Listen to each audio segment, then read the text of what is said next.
What's up, guys? Welcome back to The Educated Barfly. Today, we're going to be getting back into viewer-created cocktails. It's that time, and we want to start doing them in groups of 3 because, honestly, to tell you the truth, we haven't really gotten around to doing them very much. A lot of people have sent us recipes. We are kind of very far behind this.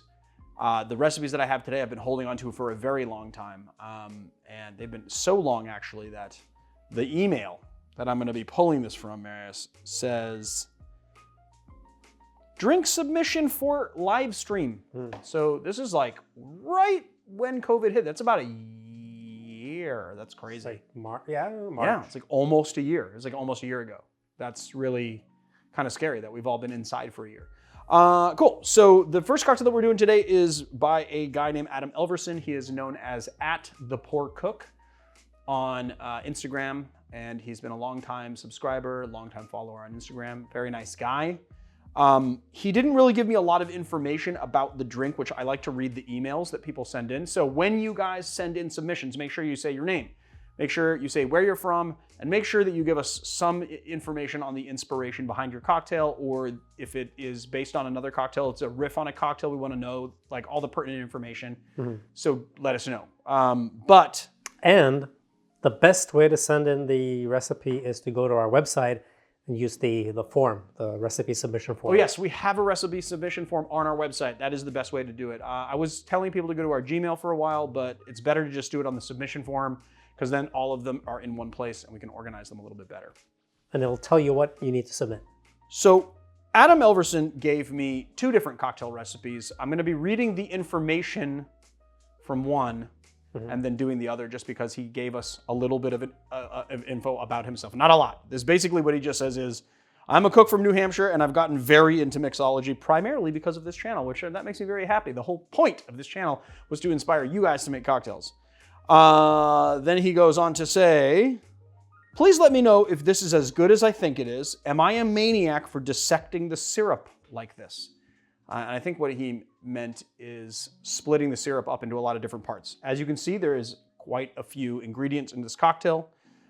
He doesn't say anything about the glassware that it goes in, so I'm just assuming that it goes in a coupe. It's a pretty voluminous cocktail with a lot of syrups in it, so we chose a voluminous glass, although I'm kind of, you know, it's kind of a lot of liquid, but at the same time, I think this is a big glass, so we're gonna have a nice, you know, maybe a large wash line. The IKEA glass, so go check the video.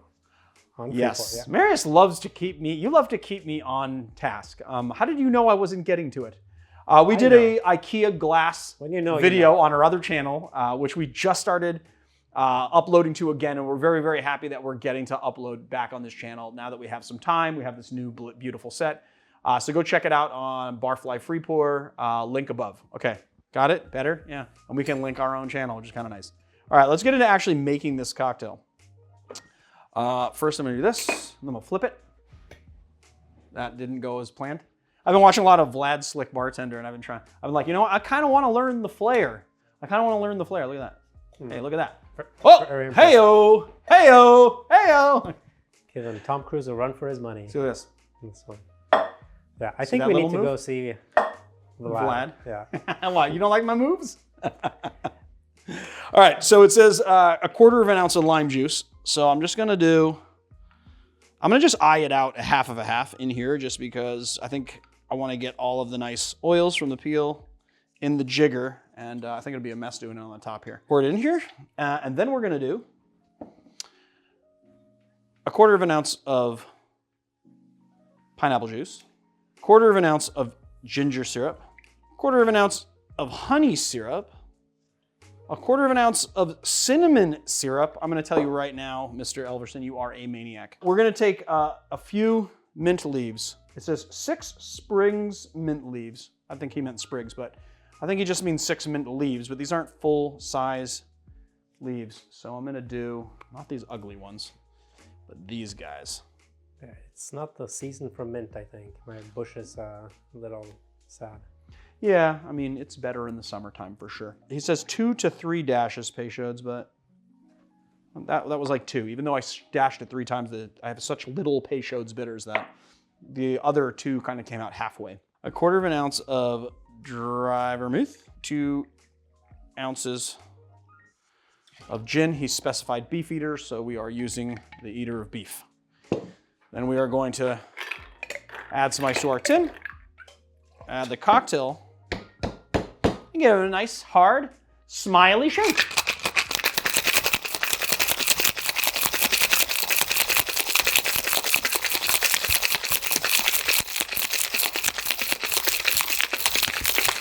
Ooh. All right, now we're going to double strain this to get the mint leaves out, because I don't really like to have the mint leaves all up in here. That is one heck of a wash line, my friend. This glass would be very perfect for doing that. Maybe we should have done it on this video. That sort of Japanese, so the Japanese style, what they have made popular is putting a rock of ice inside a coupe. And it's become very popular, but I think it was first done by a Japanese bar. All right, let's give this guy a little sip here.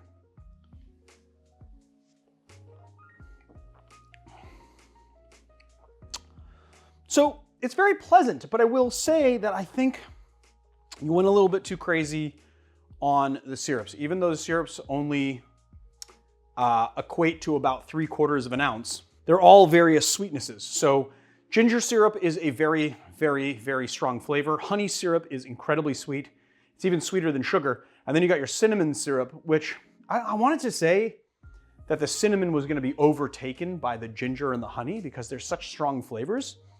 But I actually do think I detected in there very, very slightly. The thing is that it gives you a saccharine kind of feeling on the back of your palate.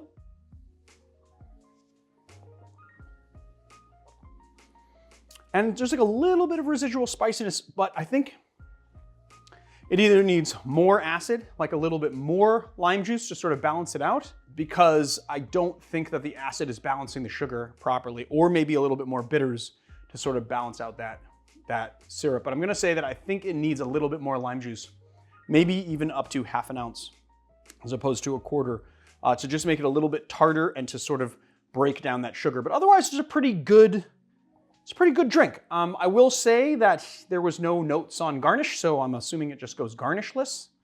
And there you have it. This cocktail is called, I didn't actually say the name of the cocktail. The cocktail is called Say Yes by Adam Elverson at The Poor Cook on Instagram. Go check him out. Let's get into making the next cocktail, shall we? All right, next cocktail up is by a guy named Florian Andres, E-N-D-R-E-S. He's German. Florian Andres. He sent us an email. Greetings from Germany. Keep up the great work, which I love. Just saw your post to call for recipes on your Facebook page, as I'm a huge fan of your videos and consider you with your content as the legit successor to Robert Hess, which is a very, very, very, very, very generous compliment. Who told so many of us how to mix good cocktails. I would love to hand in 2 of my creations or twists to maybe see if you make them one day on one of your videos.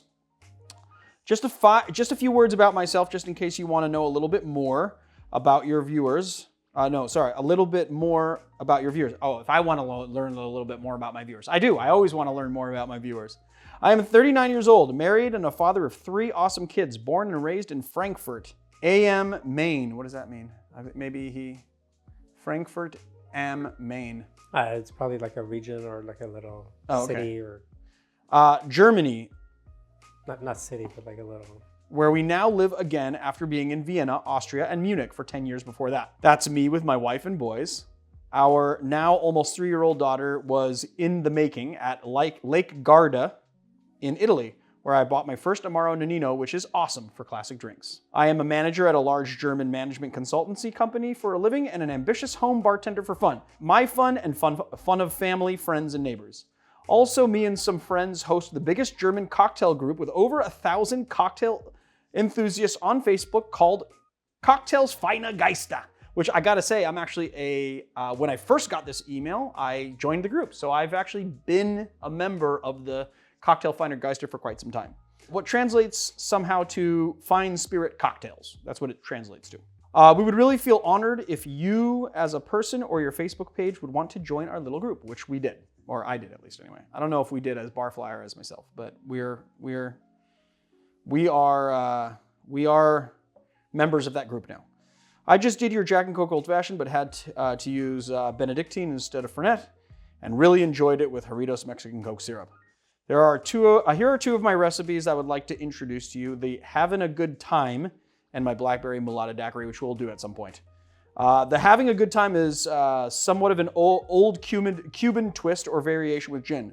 The name is a reference to the Queen's song Don't Stop Me Now, and I created the drink on a trip to Las Vegas in 2019 after we went and saw a Queen concert, which is now a distant memory, unfortunately, for going to any concert. But good on you for seeing Queen, man. What a great show. Oh, you were so close. Vegas is like 4 hours away. Yeah, totally. But maybe he didn't watch our show then, but he does now. Okay, so we're gonna do 3 dashes.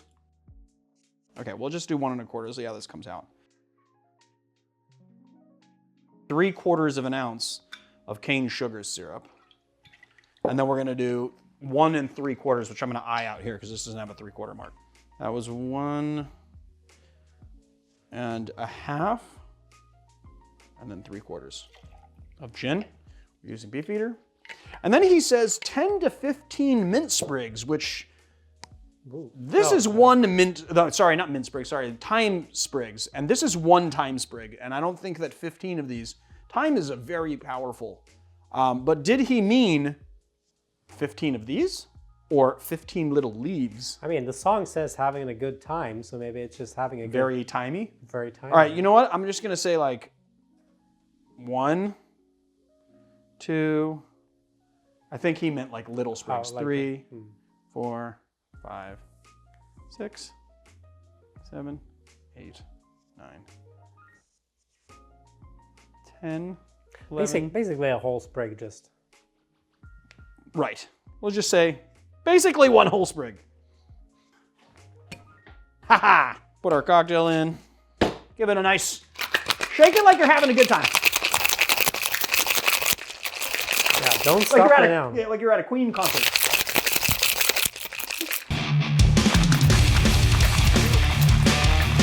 I thought it was mental shake time. All right. Give it a double strain. All right, so the last thing we're gonna do for this drink is we are going to spill our Corbel sparkling wine, California champagne. We're just gonna top up this drink with a little buble. We're gonna put this nice little sprig on there. It's very nice. That was really good. So this is really good. All the flavors go really well together. Kind of reminds me a bit of a French 75, right? You got your gin, you got a little bit of sugar, you got some acid, then you put champagne on top of it. I really like the thyme and how it's playing with the botanicals in the gin, but also the thyme goes really well with the grapefruit. Those 2 flavor profiles are good flavor buddies. I will say though that I feel like the grapefruit gets lost and I want more grapefruit flavor in there. I want more fresh grapefruit feel. And so I think that the amount of sugar needs to be cut down. Now, the amount of sugar that I put in here could be because of my bad conversion from centiliters, or it needs to be a little bit less. So maybe 1/2 ounce.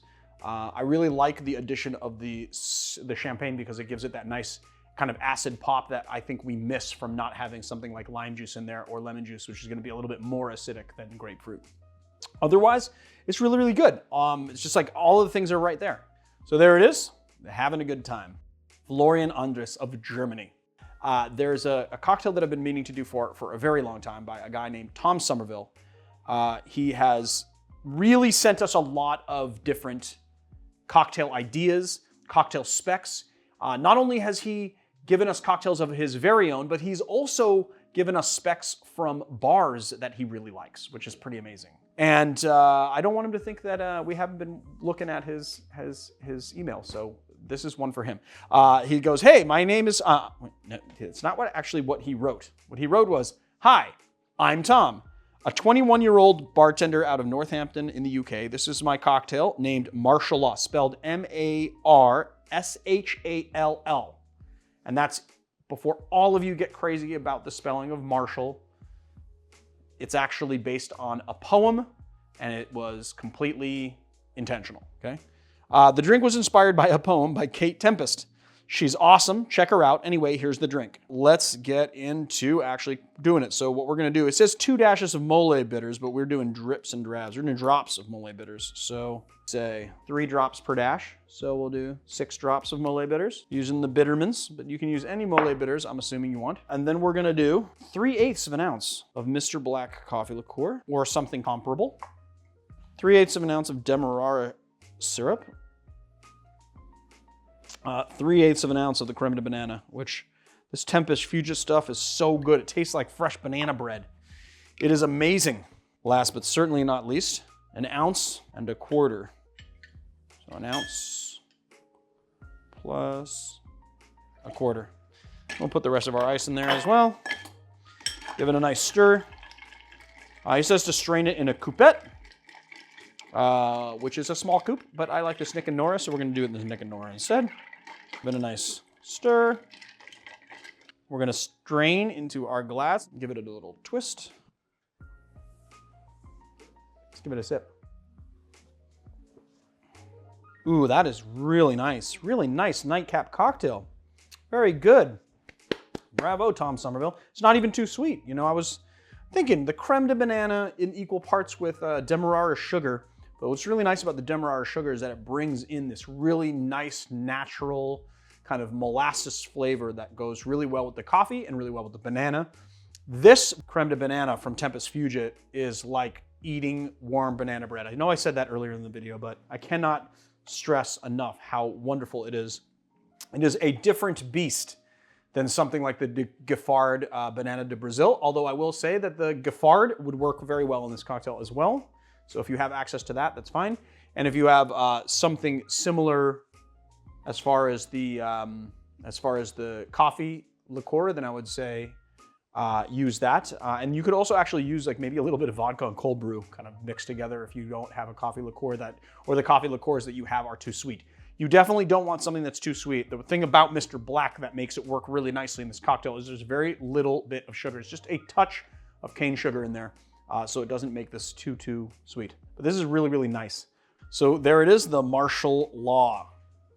All right, if you like our channel, please hit like and subscribe and check us out on Patreon and YouTube memberships. We've got cool t-shirts, so you can go check those out on our website, theeducatedbarfly.com. And if you want to buy us a virtual bottle and get a little bottle with a little name tag, like this guy, Nate Roth, who gave us Sipsmith, then you can do just that on our website, The Educated Barfly. Everything is now on our website, theeducatedbarfly.com. So go check it out, and I'll see you guys on another time.